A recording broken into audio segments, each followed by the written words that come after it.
The great Apache leader Cochise asked for an allowance of 10 days. He said 10 days would be enough to track down the missing boy. Lieutenant George Bascom of the United States Army listened to Cochise's request, but didn't buy it. Bascom, a young officer only a few years out of West Point, grappled with what to do next. The two sat in an army tent in the high grasslands and mesquites of the Sonoran Desert, deep in Apache country. The missing boy's father translated Bascom's reply from English to Spanish. The answer took Cochise completely by surprise. The lieutenant had just said he was taking Cochise hostage. Cochise tried to rush out of the tent, but he was blocked by soldiers. He grabbed his knife and then cut his way out of the back of the tent. The soldiers outside were shocked to see the Apache leader burst out of the tent. Bascom shouted at them to fire. 50 rounds flew at Cochise. Somehow, only one hit him in the leg. Hobbled and injured, Cochise scrambled up a ridge above the army camp. He had escaped, but somewhere down below, the soldiers held his wife and his son and his brother. As the Americans looked up at him, Cochise shouted that he wanted his family back. Lieutenant Bascom said no. And now, all he could do was wait as Cochise disappeared into the hills. When the Apache leader returned, he would have many more warriors with him. 24-year-old George Bascom had inadvertently started a war with the fiercest opponent he would ever meet. From Black Barrel Media, this is Legends of the Old West. I'm your host, Chris Wimmer, and this is a 4-part series about one of the longest conflicts in American history, the Apache Wars. This is Episode 2, The Bascom Affair.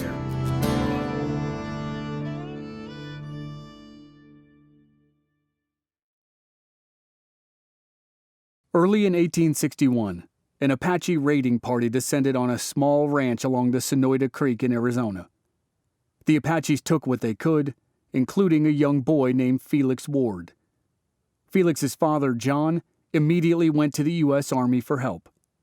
The Army placed the blame squarely on Cochise and wasted little time tracking him down. One American general soon called Cochise the worst of all Apaches. Cochise was born in 1810 to a leader of the Chiricahua Apache. His people lived in the Dragoon and Chiricahua Mountains of southeastern Arizona. They frequently traveled into New Mexico and the Sierra Madre. In addition to his important lineage, Cochise also inherited a distinct physical feature. He was named for his prominent Roman nose. In his Apache dialect, his name was Gochi, which meant his nose. But others called him Cheese. Eventually, most settled into calling him a combination of the two, Cochise. Cochise was raised to believe in the spiritual world around his people, including the life giver and the white-painted woman. Like the great leader of the previous generation, Mangas, Coloradas, Cochise also heard legends and stories about the trickster coyote, a mythical creature meant to teach children about the impact of lies. When he turned 5 or 6, Cochise received special training as the son of the leader. A year or so later, he received his first lessons in horseback riding and hunting small game. He grew into a physically powerful man who made an impression on those who met him.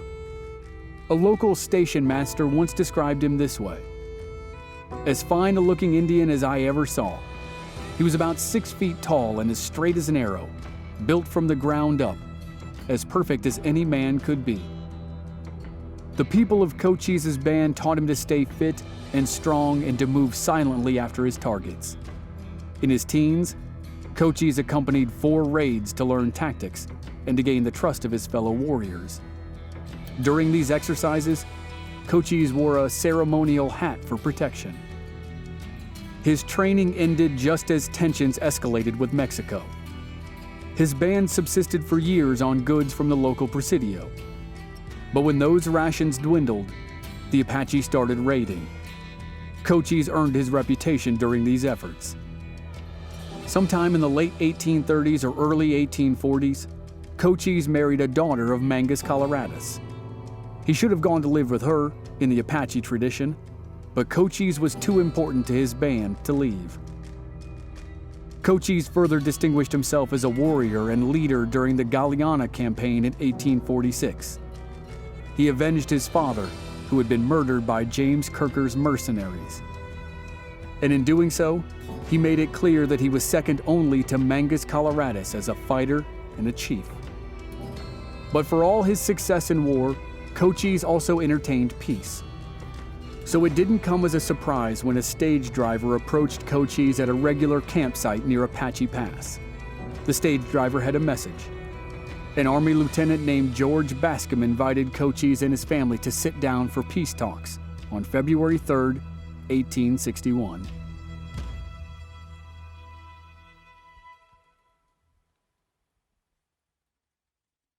Lieutenant Bascom wasn't interested in peace. He was under orders to find a missing child. 12-year-old Felix Ward disappeared after an Apache raid on his adopted father's home. Felix's adopted father, John Ward, reported the kidnapping to Lieutenant Colonel Pitcairn Morrison at Fort Buchanan. Morrison assigned Lieutenant George Bascom to find the suspected Apaches and return the boy to his family. Bascom, a West Point graduate with great potential, found and then lost the Apache's trail. Then he turned his attention to Cochise in a place called Apache Springs. Apache Springs was a natural water source in an otherwise stark desert. Water from the springs trickled into a nearby canyon.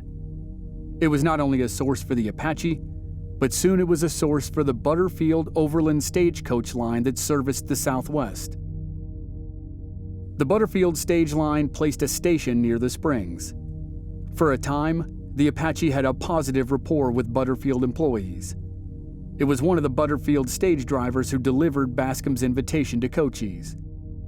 On the appointed day, Cochise arrived with his wife, his son, and his brother.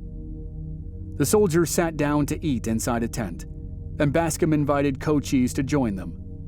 In the tent, Bascom began asking questions about the missing boy. The boy's adopted father translated the English questions into Spanish, a language Cochise knew well. Cochise said he didn't know where the boy was, but maybe another tribe of the Apache, the Coyotero, had him. After some length of discussion, Lieutenant Bascom issued the ultimatum. Cochise and his family would be held prisoner until the boy was returned to his family. As Cochise listened to the translation and the meaning of the words sank in, he turned to leave but found his way blocked by soldiers. Cochise drew his knife and sliced through the back of the tent. Bascom commanded his men to open fire. The missing boy's adopted father took a shot and hit Cochise in the leg. But Cochise made it out of the tent and scrambled up the side of the canyon. Injured and bleeding, he took cover behind boulders. The American camp erupted into chaos as the other Apache visitors tried to escape. They were rounded up and forced into a tent. During the commotion, Cochise had somehow clambered to the top of a ridge that overlooked the camp. He yelled down to Bascom. Cochise demanded the release of his family. Bascom answered by telling his men to unleash a volley of fire at Cochise. Cochise dove behind the boulders, and then the gravity of the situation dawned on Lieutenant Bascom. He and his men were exposed in Apache country. Reprisals were all but imminent. Bascom quickly told his men to pack up the camp and take shelter in the stage station. As they arranged their new stronghold, the soldiers saw Apache signal fires. The call had already gone out for Apache fighters to gather. Mangas Coloradas showed up at the meeting with a detachment of warriors. Geronimo brought 20 more warriors. The White Mountain Apache arrived with support as well. They were all motivated to fight. Only a few weeks earlier, Mangas Coloradas survived a lashing at the hands of miners in the Santa Rita del Cobre. They tied him to a tree and whipped him until he could barely walk. Then, the miners ridiculed him as he crawled away. Despite his advanced age, 71 years old, Mangas Coloradas was still a proud warrior and he was ready to fight. The new Apache army, led by Cochise, Mangas Coloradas, and Geronimo, marched back to Apache Pass and took positions in the hills around the stage station. Cochise only wanted to get his family back, and he asked for a meeting. Bascom agreed, and Cochise and 3 warriors went down to the area around the station to talk to the lieutenant. But as the little group discussed terms, other Apache warriors flanked them. The Apaches grabbed a stage driver, and Bascom's soldiers opened fire. John Ward, the adopted father of the missing boy, was shot during the skirmish. Cochise and his men ran to a ravine to avoid gunfire. Now, both sides had hostages, and tensions rose. Cochise appeared the next day with the stage driver bound to a leash. But Lieutenant Bascom only wanted to bargain for the missing boy, not the stage driver. It was a death sentence for the driver. He was later found stabbed and mutilated.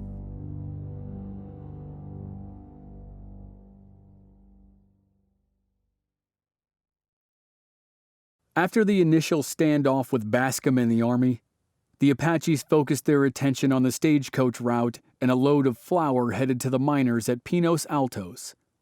They assigned Geronimo to lead the mission. He and his warriors captured 3 white men and then tied them up and forced them to watch as they lashed the Hispanic drivers. Then the Apaches burned the wagon. Not long after, the Apaches captured another wagon. Bascom and his troops were essentially trapped at the stage station. They were under siege, and they had no choice but to ask for help. Meanwhile, Cochise planned another strike on Bascom and his men. He would wait for the Americans to head to the springs for water and then attack. The men guarding Cochise's family would be distracted, and then the Apache warriors would free the family members. But one of Bascom's men, a sergeant, spotted the Apaches making their move. The sergeant told his men to get back from the springs. The Apache shot at the soldiers as they moved away, and the sergeant was hit in the leg. Behind the walls of the stage station, Bascom was not fooled by Cochise's plan. He sent reinforcements to the men at the springs and held his position at the station. The soldiers responded to the assault with heavy gunfire and turned the Apaches back. Soon after, Cochise and his warriors in the hills around the station left the area. Lieutenant Isaiah Moore took over the station and decided to hang some of the Apache hostages. Moore outranked Bascom, so Bascom couldn't stop the senior officer. 6 warriors were hanged, including Cochise's brother. The other Apache captives were forced to watch. The surviving captives were afraid to touch the bodies of the dead, so the 6 warriors were left to dangle from the tree. But there was a little ray of light for Cochise. His wife and his son were eventually released. This essentially marked the end of the events commonly called the Bascom Affair. But of course, it wasn't the end of the story for any of the players. In the months that followed, Cochise set out to disrupt the White Eyes, as they called them. He and his warriors attacked stage stations and forts. They ravaged the Santa Cruz Valley. They stole mules and cattle from Fort Buchanan. And Mangas, Coloradas did the same near Pinos Altos. He raided and stole goods from Fort McLean. Later in 1861, a unique battle took a toll on the Americans. Cochise and his men attacked a Butterfield stagecoach. The ensuing battle lasted for 3 days and cost the lives of 20 Apache warriors, including one of Cochise's sons. The Apaches almost never suffered such heavy losses, so this was a shock. But ultimately, they killed all the stagecoach guards. The Apaches' success convinced the Americans it was time to abandon their posts. The soldiers left Fort Buchanan and burned what they couldn't take with them. Lieutenant George Bascom had gone to Fort Buchanan after his struggles with Cochise. He spoke very highly of himself in his reports, and he was eventually commended for his work. Civilians left the area too.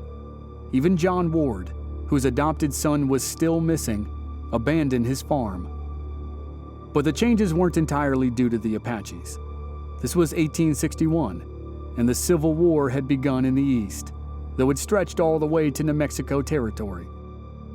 Both governments, Union and Confederate, wanted control of Arizona and New Mexico as a gateway to California.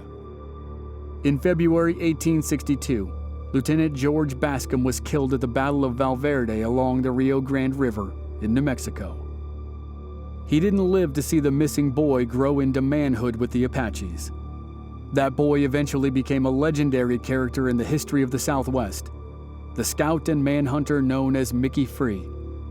But at the moment, in the late summer of 1861, the Apaches were more focused on settling local scores than on the seismic problems in the east. Mangas Coloradas still wanted to get even with the miners at Pinos Altos for whipping him so viciously. So he called Cochise and his warriors to a meeting in the mountains north of Silver City, New Mexico. They made a plan, and in September of 1861, 200 warriors assaulted the mining camps. They divided their forces to attack the separate camps simultaneously. The Apaches went door to door and fought by hand. At first, they had surprise in their favor. But then a group called the Arizona Guards arrived and united with the surviving miners. Their combined force was able to push back the Apaches. The battle came at a huge cost to both sides. The Chiricahua Apache lost several prominent leaders, and the miners were so decimated they could not keep their operations going. Mangas Coloradas had completed his revenge.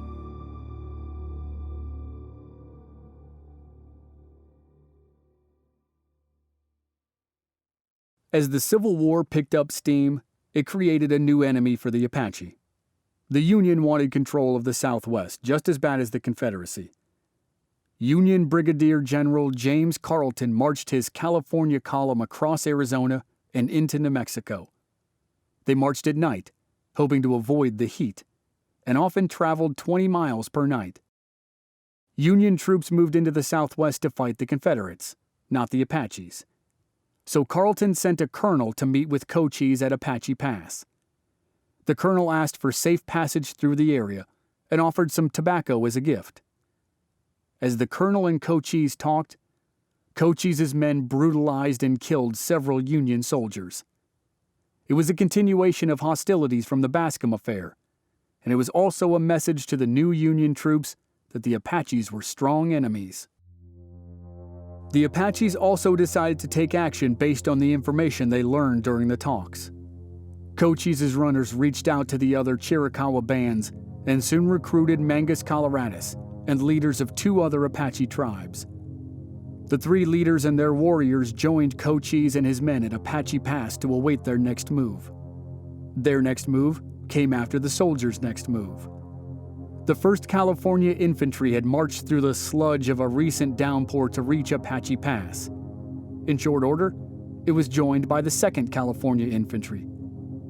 In July of 1862, the 2 companies set up at the old stage station where Lieutenant Bascom's men had been trapped the previous year.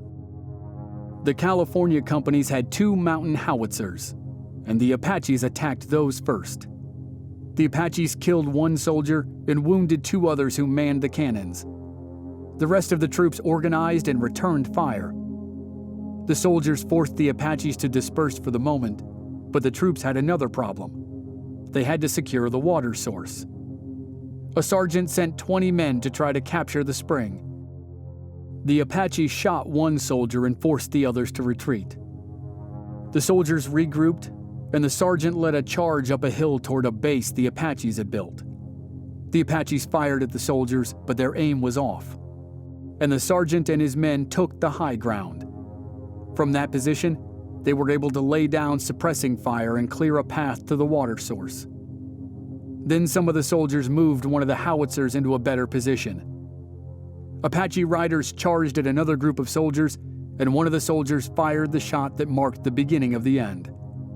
The soldier shot Mangas Coloradas. The wound was critical, maybe fatal. The sergeant led 150 men with the howitzers and fought off another Apache advance. At that point, Cochise was convinced it was over. The Apaches pulled back and then left the area. Mangas Coloradas was on the verge of death, and the confidence of the Chiricahua Apache was shaken. The Battle of Apache Pass was done.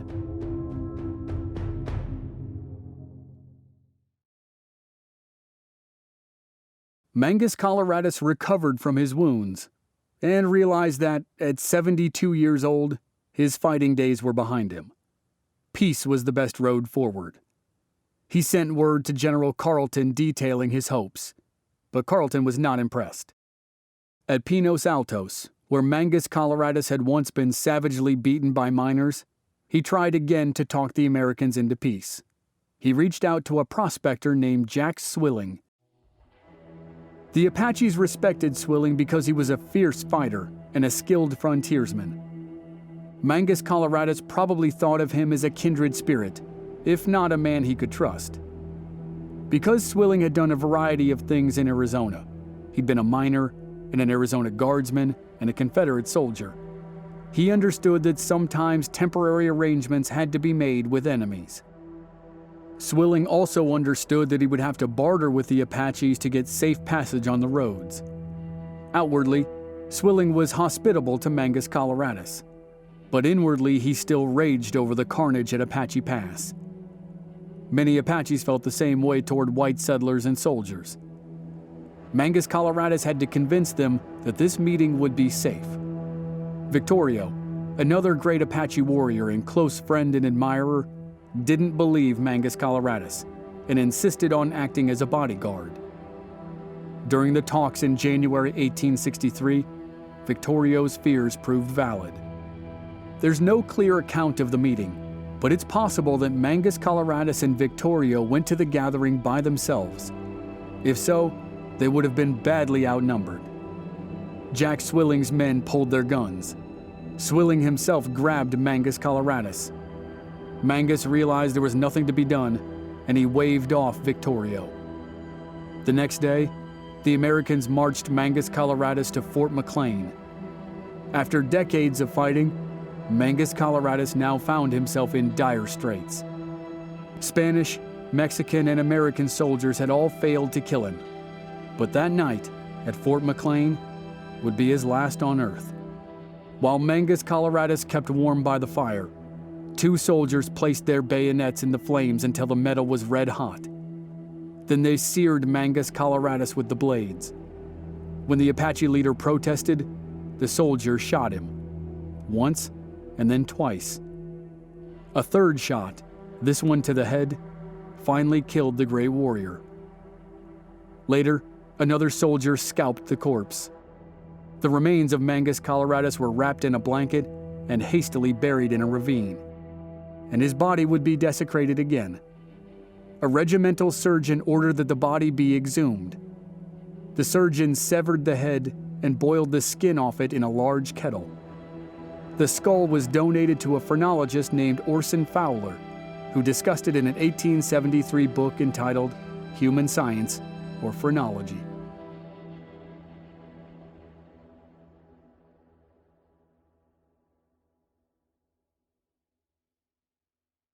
The death and subsequent mutilation of Mangas Coloradas not only angered Cochise, it thrust him into a position of leadership. The loose consortium of Chiricahua Apache now looked to him for instruction. He decided to lead his people to Mexico. For a time, the Mexicans did little to organize resistance. But then a new garrison was built in the area in 1868. This new garrison brought new rules and ended the trading system between the Apaches and the Mexican soldiers. The Mexicans also brought back the reward system for scalp hunters. The Chiricahua Apache had little choice but to return to the United States. Almost immediately, Cochise resumed his raids in Arizona. Just as quickly, he and his warriors drew the attention of American troops at Fort Bowie. The two sides fought a small battle in October 1869 that ended in an American victory. After that, the Americans went on the offensive. But Cochise had already laid an ambush at a place called Tex Canyon, and he stopped the American momentum. It fell to Lieutenant Howard Cushing to pursue Cochise. Cushing distinguished himself in the Civil War, but was later suspended for poor behavior. He sought to restore his reputation in Arizona while taking command of Troop F of the 3rd Cavalry. Cushing whipped the troop into shape, and his soldiers were merciless in the field. They burned homes and destroyed food supplies and killed dozens of Apaches. Troop F took the Cochise assignment in April of 1871 and searched the valleys of southeastern Arizona. Cushing's column was easy to spot, and on one patrol, his soldiers noticed smoke signals in the distance. The Apaches knew they were there.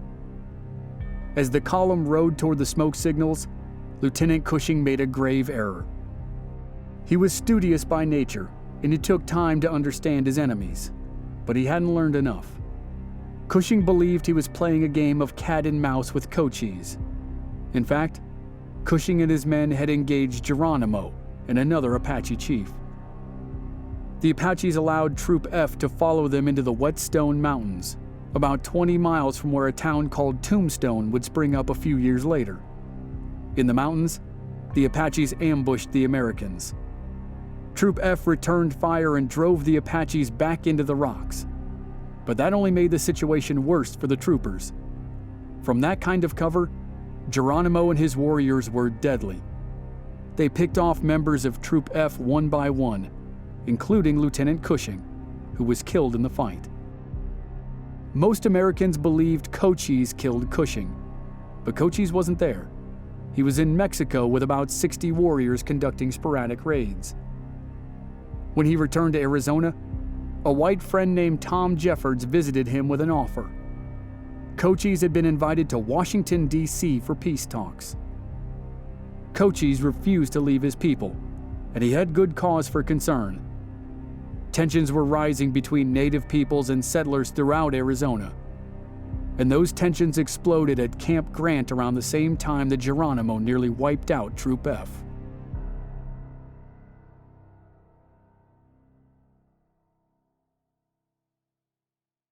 Members of the Aravaipa Apache tribe traveled to Camp Grant in search of peace with the Americans.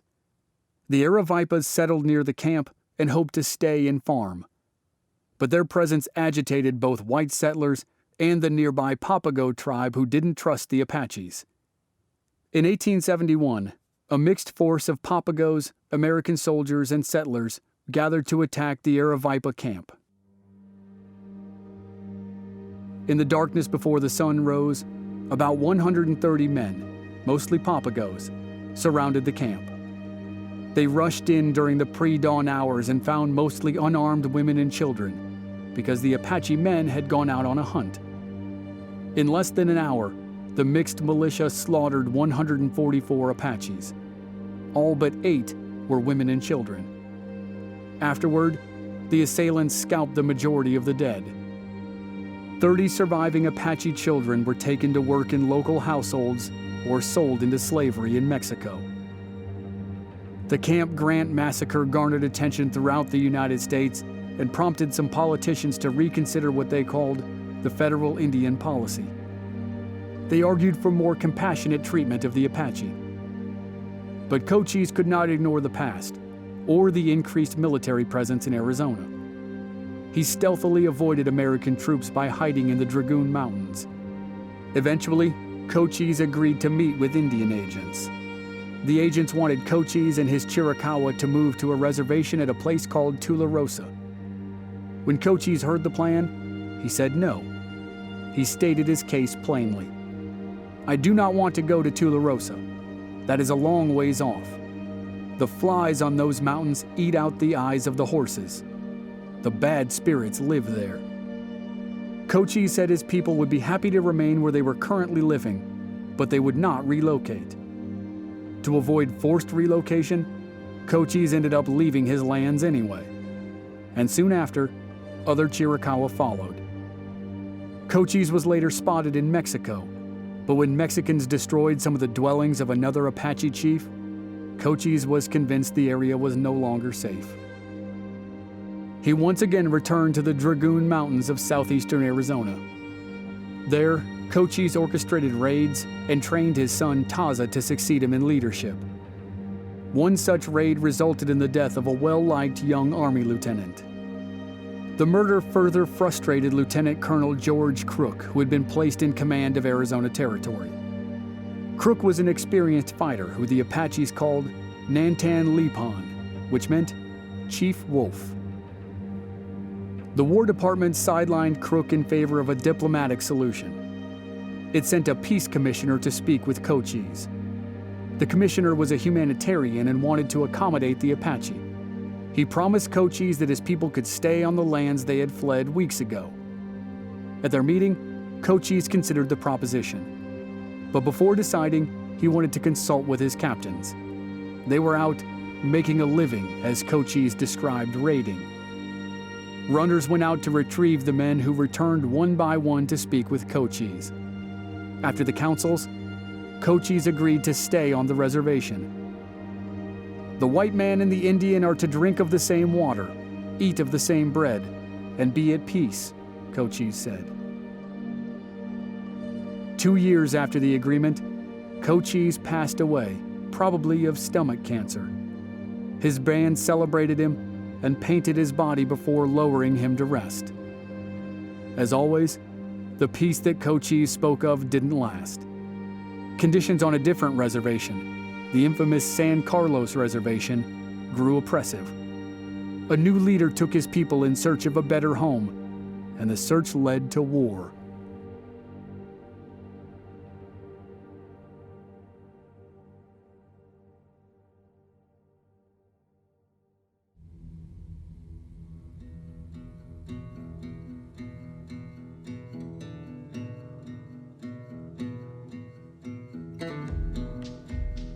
Next time on Legends of the Old West, Victorio, chief of the Chihenne Apache, leads his people off the San Carlos Reservation.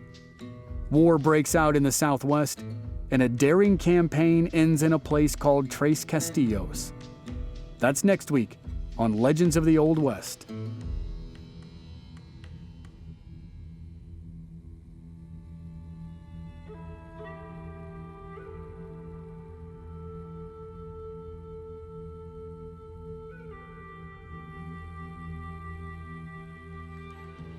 This season was researched and written by Jason Strykowski. Script editing by Christopher Markakis. Audio editing and sound design by Dave Harrison. I'm your co-writer, host, and producer, Chris Wimmer. If you enjoyed the show, please leave us a rating and a review on Apple Podcasts or wherever you're listening. Check out our website, Black Barrel Media, for more details, and join us on social media.